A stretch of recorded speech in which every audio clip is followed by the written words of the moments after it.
Monsieur le Président de l'Assemblée nationale, cher Claude Barthelone, Monsieur le Président du Conseil régional, cher Jean-Paul, Madame la maire, vice-présidente de notre Assemblée départementale, chère Monique, Madame la sénatrice, Messieurs les députés, Mesdames et Messieurs les élus régionaux, départementaux, très nombreux bien sûr, communaux, Mesdames et Messieurs les candidats aux élections départementales des 22 et 29 mars, chers camarades, chers amis, dans moins de 3 jours, à l'occasion du premier tour de ces élections départementales, va se jouer non seulement l'avenir de la Seine-et-Marne, mais également la préservation des valeurs républicaines qui font la force, l'identité, l'exemplarité d'une nation comme la France.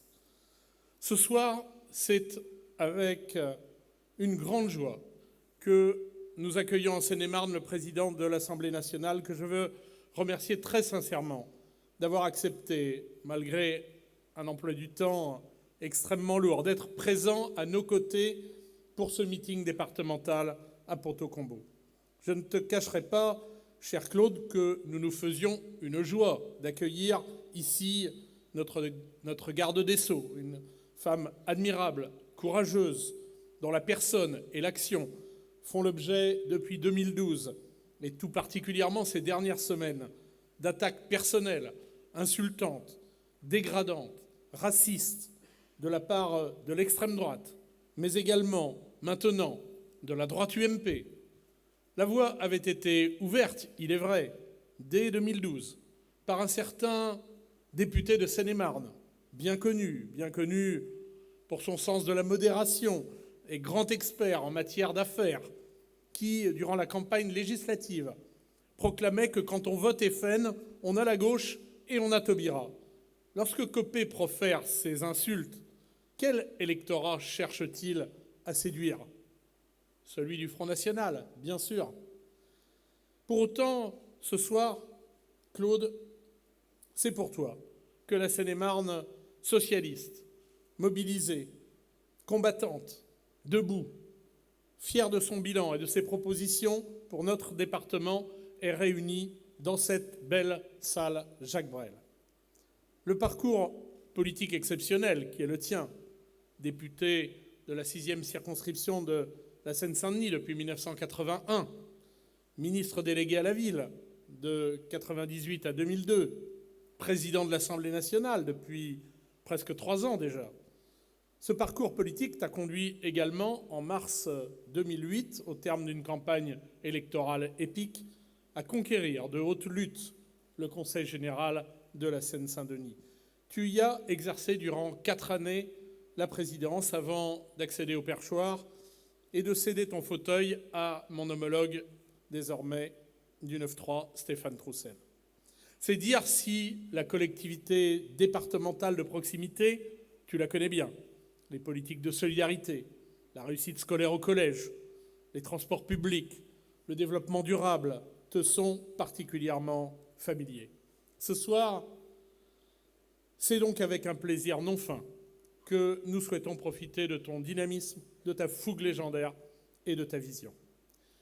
Compte tenu de la gravité de la crise que traverse aujourd'hui notre pays, la responsabilité du peuple de gauche, des femmes et des hommes de progrès est immense.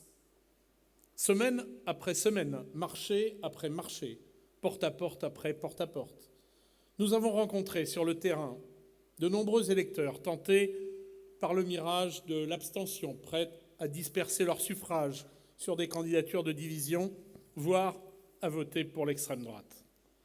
Imperturbablement, quelle que soit la déception ressentie au regard de la politique nationale, nous avons rappelé à ces concitoyens, à ces électeurs, qu'une politique de gauche et une politique de droite, ce n'est pas la même chose, ni en termes de priorité, ni en termes de lutte contre les inégalités, ni en termes, bien sûr, de justice. Puisque ce soir, Claude Barthelone est parmi nous et qu'il est le mieux placé à son poste pour observer l'état de la déliquescence de la droite,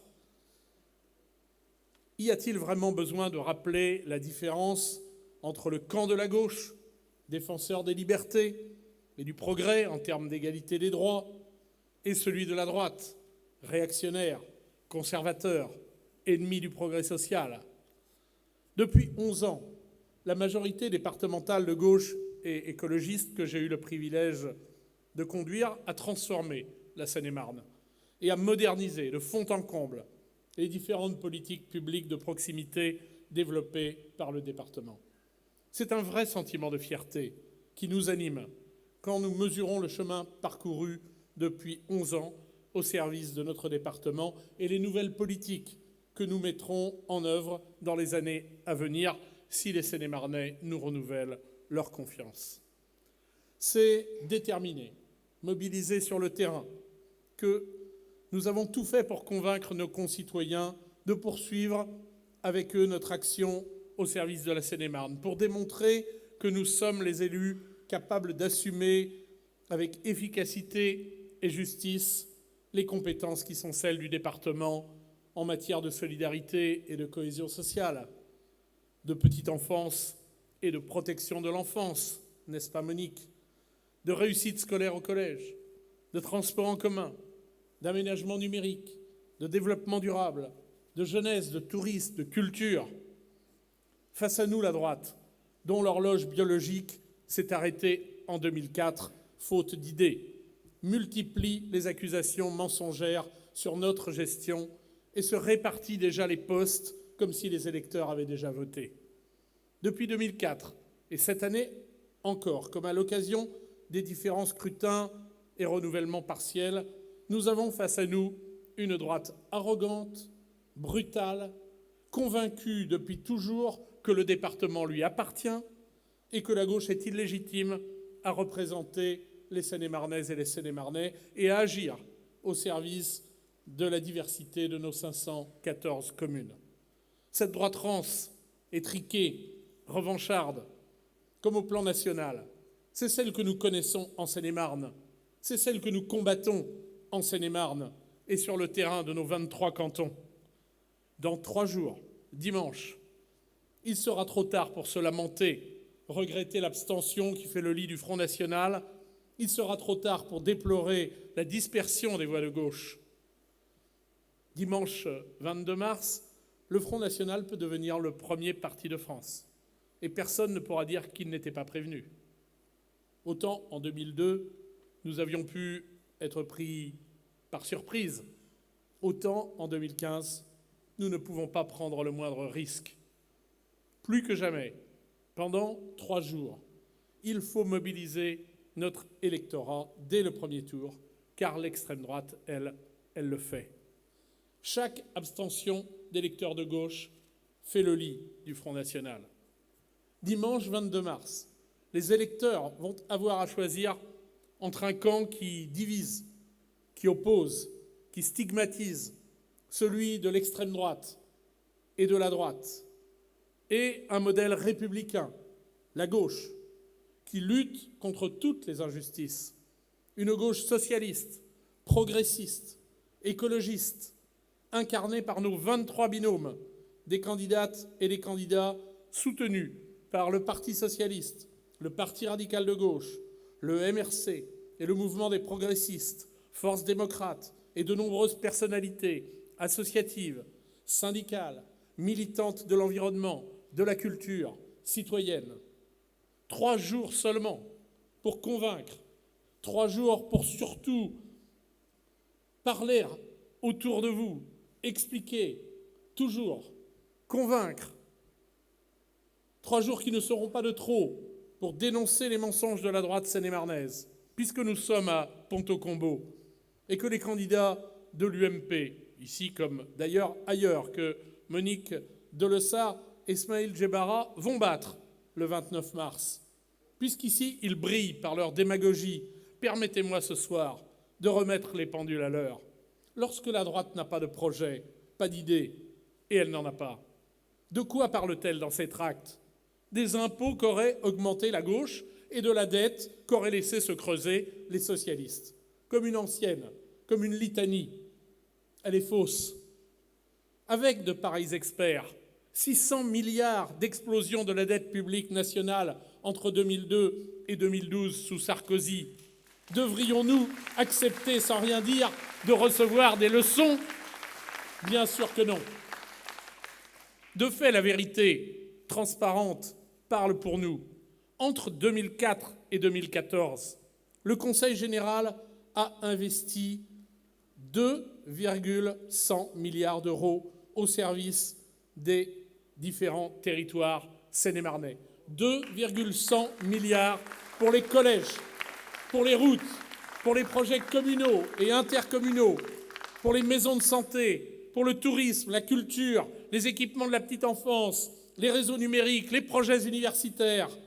En 2014, le taux d'endettement du Conseil général, c'est 77%. En 2003, avant notre arrivée à la tête du département, c'était 118%. Qu'en disent messieurs Copé, Jacob, Yes, Barbeau? Ce qu'ils ne vous disent pas, c'est qu'entre 1991 et 2000, avec la droite au Conseil général, la dette départementale est passée de 200 millions à plus de 800 millions d'euros. Multiplication par 4. Voici le vrai visage de ceux qui prétendent nous donner des leçons. Depuis 5 ans, il n'y a pas eu d'augmentation de la fiscalité départementale, contrairement à ce que rabâche la droite. Le taux a augmenté suite au transfert, Jean-Paul le sait, de la part régionale de la taxe sur le foncier bâti au département. Cette décision a été prise par la droite elle-même en 2010, rivalisant de démagogie comme d'incompétence. Les candidats UMP sur le canton de Ponto-Combo, et je l'ai lu dans des tracts dans d'autres cantons, affirment que le foncier bâti aurait augmenté de 41,40% en 10 ans. C'est donc prendre les Seine-et-Marnais pour des imbéciles en essayant de leur faire croire qu'ils auraient payé la même taxe 2 fois. Il fallait oser, ils l'ont fait.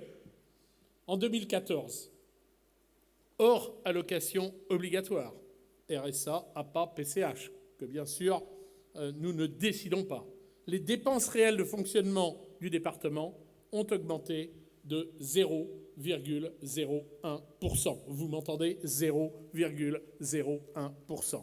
Depuis 2009, le département n'a pas créé un poste supplémentaire dans les services, et je veux souligner ici la grande qualité professionnelle des 4000 agents départementaux.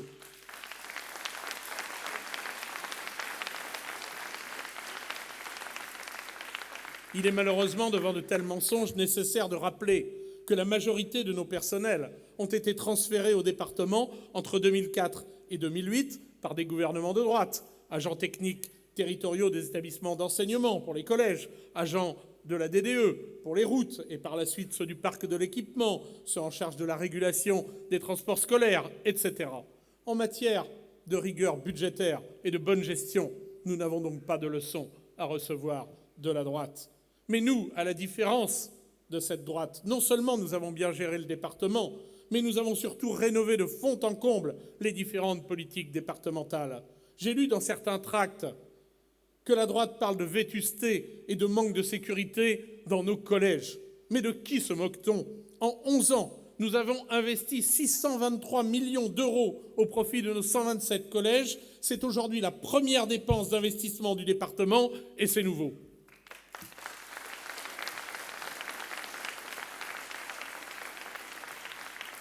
Dès 2016, chaque collège sera doté d'équipements performants.